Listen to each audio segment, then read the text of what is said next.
많은 사람들이 하나님의 공의에 대해 의문을 갖고 질문합니다. 선하시고 공의로우신 하나님이 어떻게 이 세상에 악과 불의가 존재하도록 내버려 두시는가?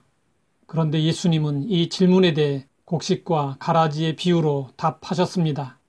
사람들이 잘 때에 그 원수가 와서 곡식 가운데 가라지를 덧뿌리고 갔더니 싹이 나고 결실할 때에 가라지도 보이거늘 곡식밭에 가라지가 섞여 있는 이유는 원수가 와서 덧뿌리고 갔기 때문입니다. 이 말씀은 이 세상에 악이 존재하는 것은 원수 마귀 때문이라는 것입니다.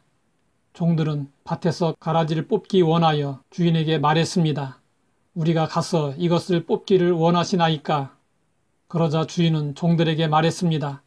가만두라. 가라지를 뽑다가 곡식까지 뽑을까 염려하노라. 둘 다 추수 때까지 함께 자라게 두라.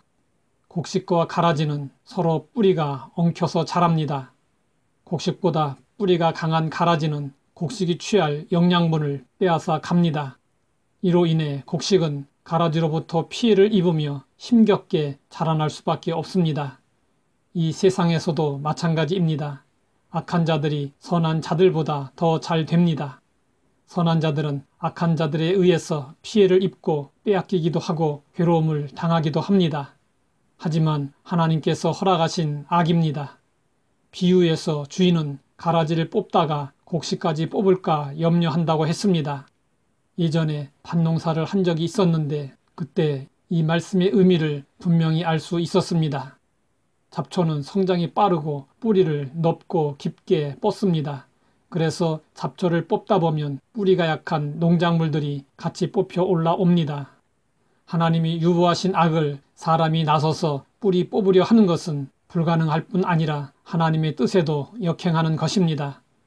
그러므로 우리는 악으로 인해 힘들고 괴로워도 추수 때까지 참고 기다려야 합니다.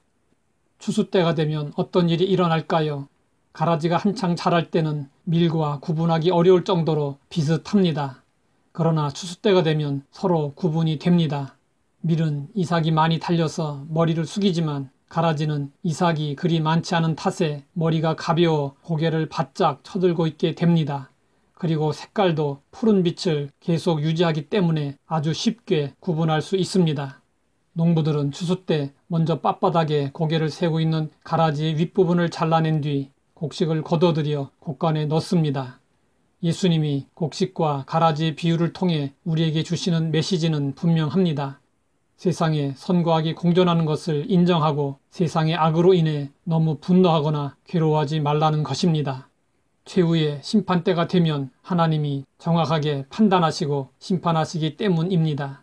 중요한 것은 하나님 앞에서 내가 어떤 존재인지, 즉 곡식인지 가라지인지를 아는 일입니다.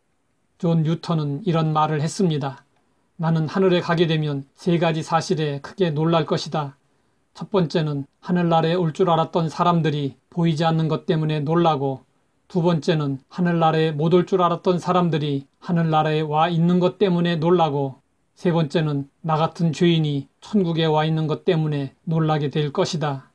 많은 사람들이 교회를 다니고 있지만 다 천국에 들어가는 것이 아니라 천국에 들어가지 못할 사람도 있을 것입니다. 곡식 신자는 천국 창고에 들어가고 가라지 신자는 버림을 당하게 될 것입니다.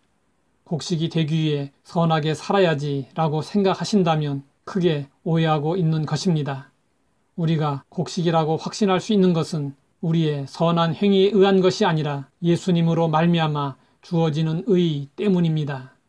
마지막 추수 때에 하나님 나라의 곳간에 들어갈 수 있는 곡식은 예수 그리스도의 피로 구원을 받은 우리 성도들입니다. 우리는 이 사실을 기억하고 은혜 안에서 오직 믿음으로 살아야 합니다. 하나님 아버지 예수 그리스도로 말미암아 천국 곳간에 들어갈 수 있게 하시니 감사합니다.